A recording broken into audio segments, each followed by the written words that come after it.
할렐루야.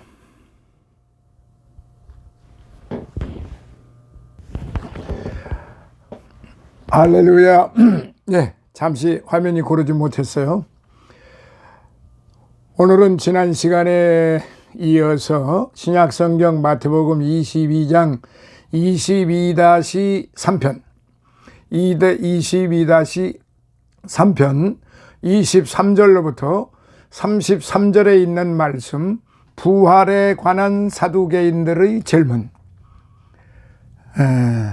부활에 관한 사두개인들의 질문. 이제 본문을 같이 읽으시도록 하시겠습니다.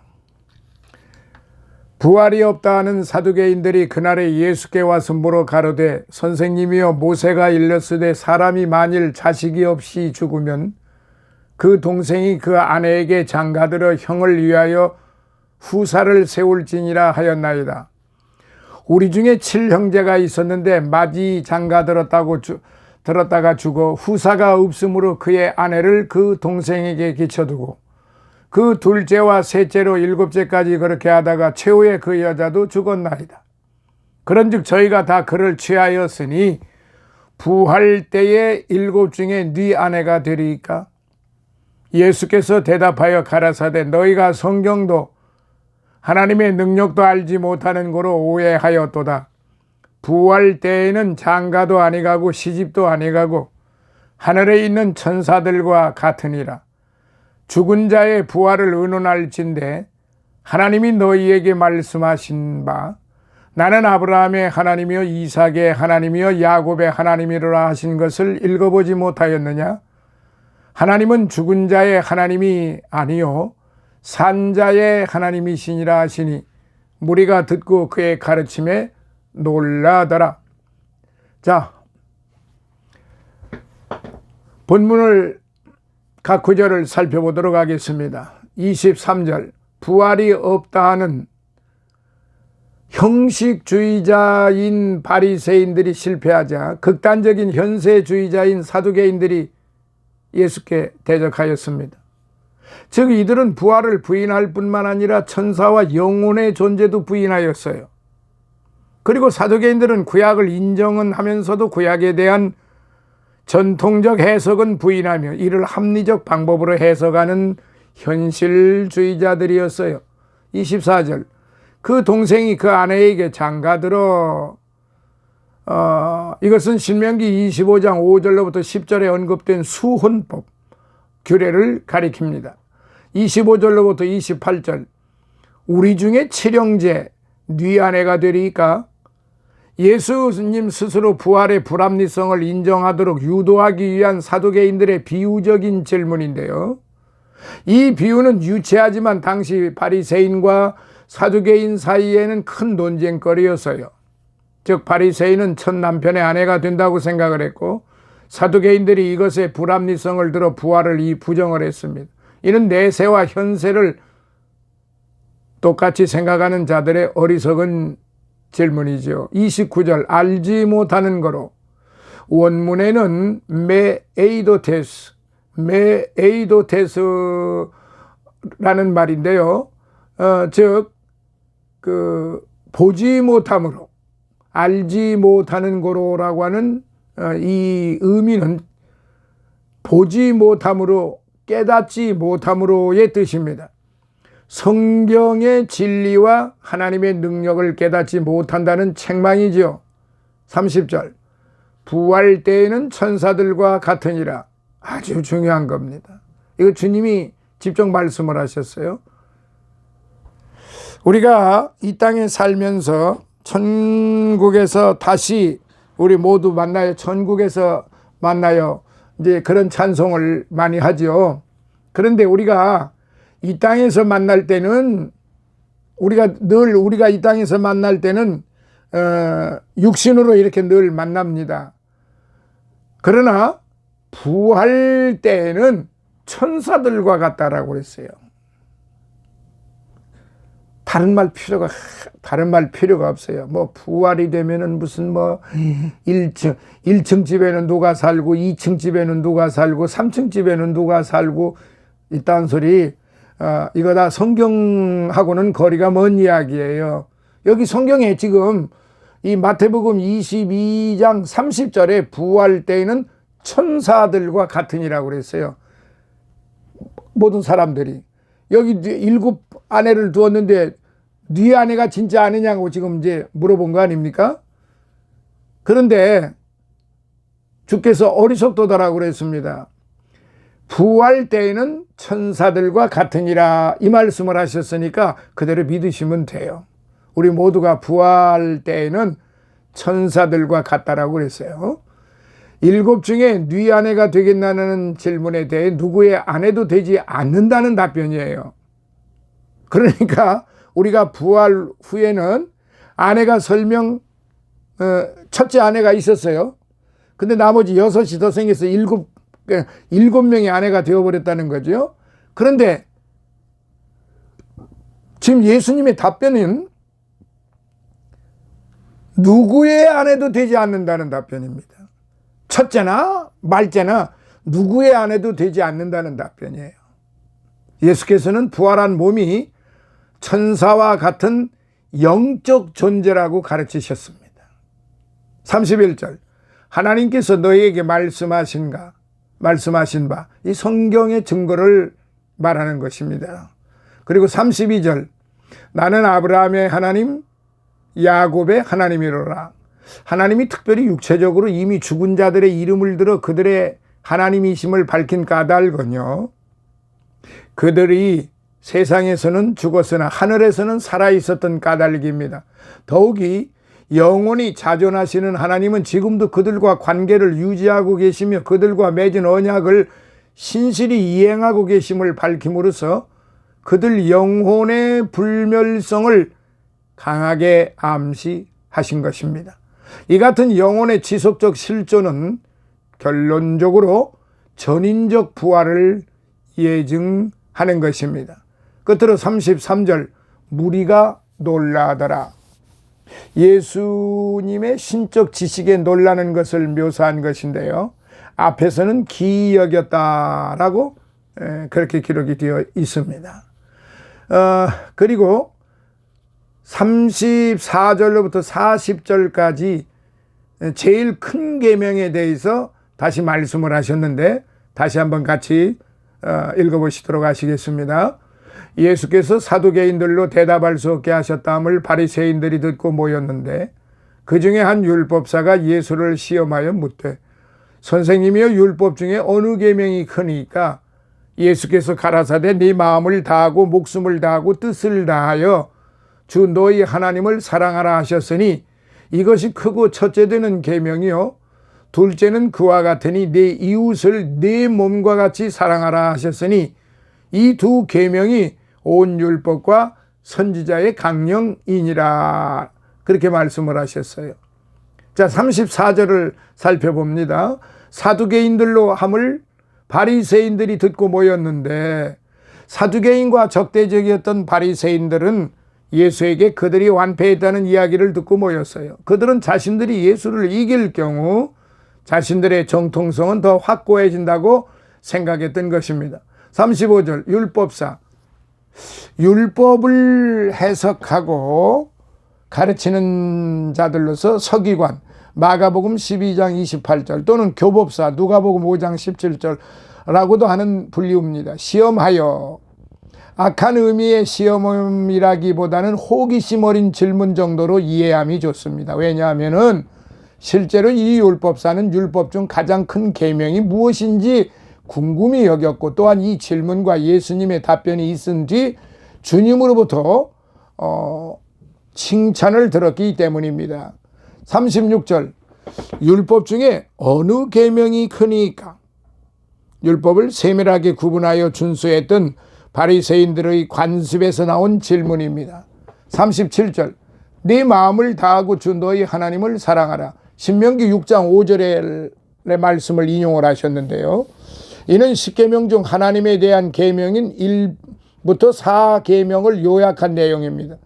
예수님은 무엇보다도 첫째 되는 계명으로서 하나님을 사랑할 것을 지적을 하셨는데 여기서 마음은 히브리 개념상 감정과 의지의 좌소, 곧 전인적인 존재로서의 자아를 의미합니다. 조금 말이 어렵습니다.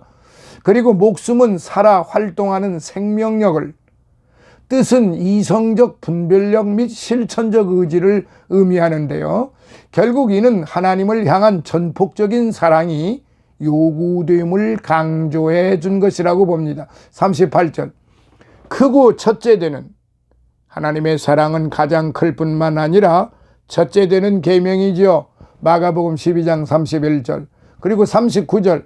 네 이웃을 네 몸과 같이 사랑하라. 레위기서 19장 18절 인용을 하셨어요. 인간에 대한 계명인 5로부터 10계명의 요약입니다. 예수께서 이를 둘째 계명으로 지적하신 까닭은 하나님 사랑이 이웃 사랑으로 연결되어 실천되어야 했기 때문입니다. 특별히 내 몸과 같이라는 말은 자기 희생을 각오하는 것을 뜻합니다. 40절. 온 율법과 선지자, 이는 모세 오경과 예언서들로 대표되는 구약 성경 전체를 가리키는 표현이기도 합니다. 자, 그렇다 그러면은 이제 41절로부터 46절을 계속 이어가도록 하겠습니다. 이것은 그러니까 22장의 다섯 번째의 문제입니다. 바리새인들에 대한 예수님의 질문. 41절. 바리새인들이 모였을 때에 예수께서 그들에게 물으시되 너희는 그리스도에 대하여 어떻게 생각하느냐? 네 자손이냐? 대답하되 다윗의 자손이니이다 라고 대답을 합니다. 다윗의 자손이이다. 가라사대 그러면 다윗이 성령에 감동하여 어찌 그리스도를 주라 칭하여 말하되 주께서 내 주께 이르시되 내가 네 원수를 네 발 아래 둘 때까지 내 우편에 앉아서라 하셨도다 하였느냐? 다윗이 그리스도를 주라 칭하였은즉 어찌 그의 자손이 되겠느냐 하시니 한 말도 능히 대답하는 자가 없고 그날부터 그 감히 그에게 묻는 자도 없더라.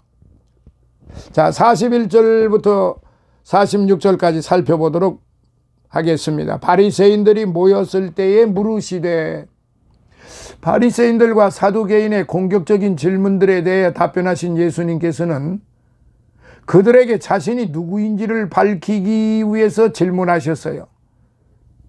한편 여기서는 이후에 대화가 예수님과 바리새인 사이에 이루어진 것으로 나타나는데요. 그러나 마가는 이 대화가 서기관과의 사이에서 이루어진 것처럼 기록했습니다.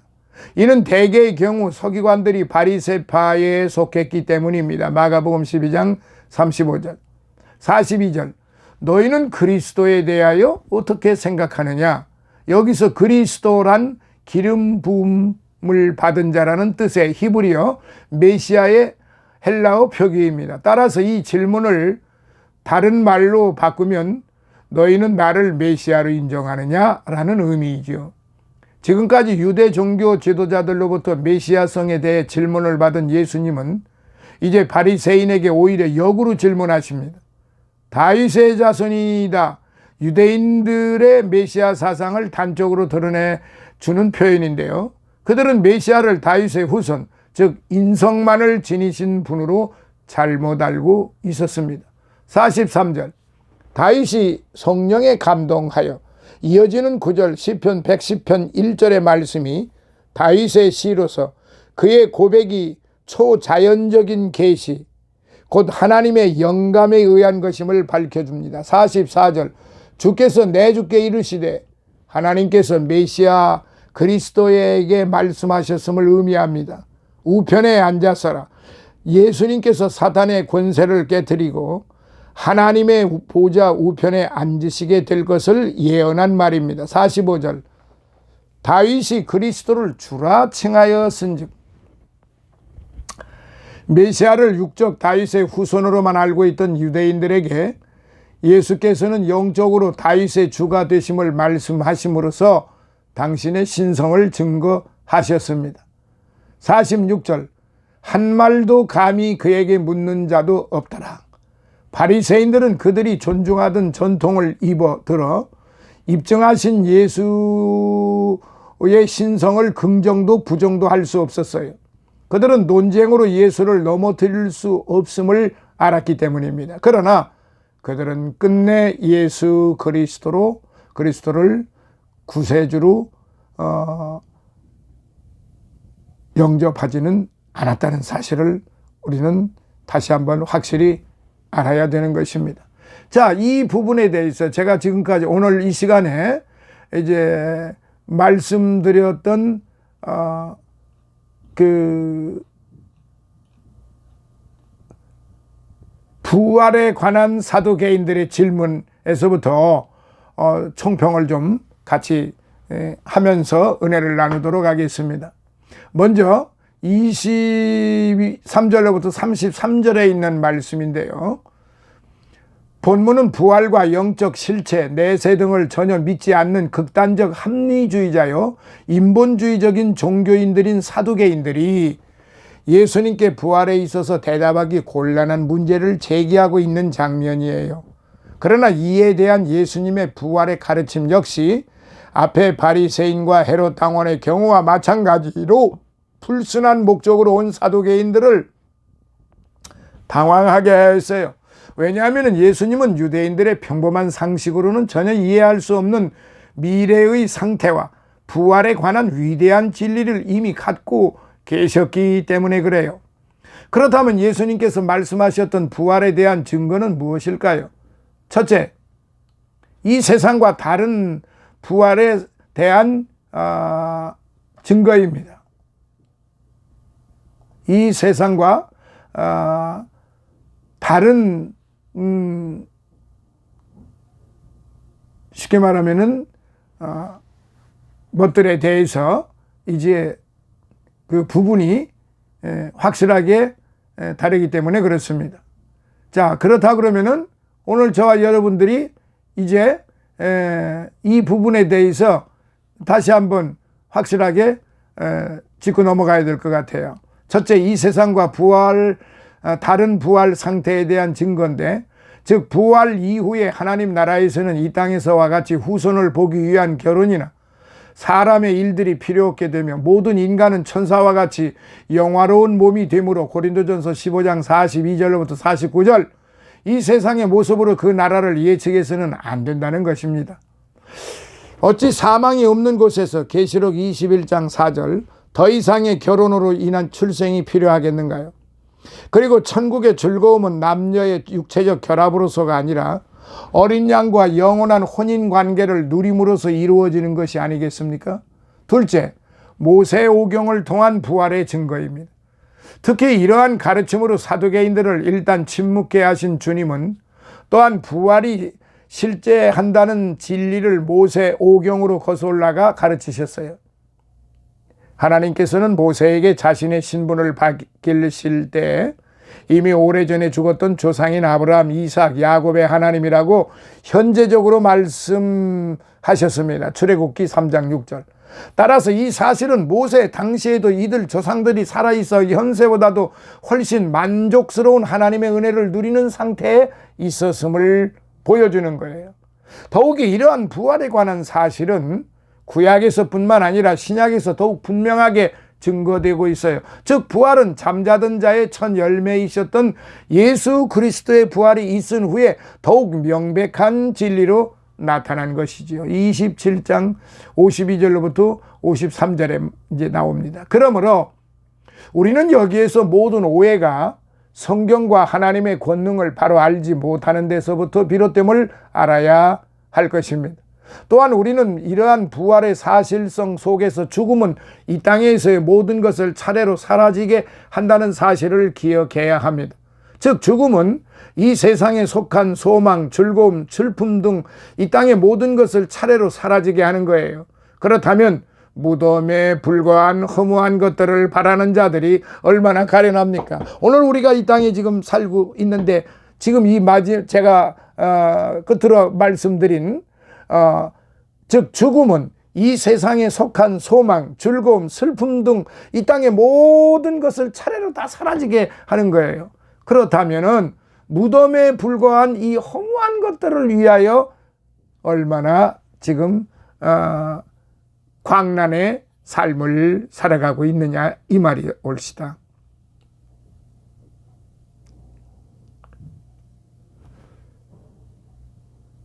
종교적으로, 사회적으로, 명예적으로, 지식적으로, 물욕적으로, 그러니까 즉 탐욕적으로, 교육적으로 등등, 아니 뭐 헤아릴 수가 없어요. 이 모든 것이 다 끝나는 거예요. 다 바람과 함께 다 사라져 버리는 거예요. 어떤 사람은 천국에 가서 이 땅에서 지금 먹고 마시고 시집가고 장가가고 하는 것처럼 그쪽 거기 가서 우리가 영원히 이렇게 이 땅에서 처럼 행복하게 잘 살자 그렇게 얘기하는데 그러지 마세요. 성경은 천사들이로 변화한다고 그랬잖아요. 그리고 그 모든 게 다 사라져 버리는 거예요. 내 가족들처럼 이 육신의 삶처럼 가서 내 가족들하고 같이 이 땅에서 살던 식으로 그렇게 사는 게 아니에요. 우리는 영의 몸으로 영성화가 되어 가지고 다시 말하면은 천사화가 되는 거예요. 그래서 하나님과 더불어 영원히 하나님 속성 속에서 살아가는 거예요. 이걸 우리가 분명히 알아야 돼요. 너무 잘못 가르쳐 놔도 안 돼요. 성경은 그렇게 지금 가르쳐 주고 있는데요. 성경이 부활 때에는 천사들과 같으니라 그랬어요. 천사들이 시집가고 장가가고 그렇습니까? 천사들이 무슨 뭐 대학교 가고 천사들이 무슨 뭐 장관 되고 대통령 되고 그렇습니까? 아까 제가 말씀드린 대로 부활 때에는 천사들과 같으니라. 7 중에 네 아내가 되겠느냐는 질문에 대해 누구의 아내도 되지 않는다. 누구의 아내도 되지도 않는다. 이건 무슨 예수님께서는 부활한 몸이 천사와 같은 영적 존재라고 가르치신 겁니다. 이걸 우리가 확실하게 알아야 돼요. 자, 두 번째, 모세 오경을 통한 부활의 증거. 모세 오경을 통한 부활의 증거. 이 또한 우리가 확실하게 알고 가야 되겠죠. 특히 이러한 가르침으로 사두개인들을 일단 침묵해 하신 주님은 또한 부활이 실제한다는 진리를 모세 오경으로 거슬러 올라가 가르치셨어요. 하나님께서는 모세에게 자신의 신분을 밝히실 때 이미 오래전에 죽었던 조상인 아브라함, 이삭, 야곱의 하나님이라고 현재적으로 말씀을 다 하셨다, 이 말씀입니다. 사랑하시는 성도 여러분, 우리는 이러한 부활의 사실성 속에서 죽음은 이 땅에서의 모든 것을 차라리 사라지게 한다는 사실을 다시 한번 확실하게 마음속에 정리를 하시고 진실된 그리고 정확한 신앙생활, 믿음의 생활을 해야 한다, 이 말씀입니다. 할렐루야. 오늘은 22편 22장 3편을 말씀을 드렸습니다. 다음 시간에는 지금 제가 끝까지 46절까지 했는데 다음 시간에는 34절로부터 46절에 있는 총평을 하면서 또한 여러분을 뵙도록 하겠습니다. 감사합니다. 할렐루야.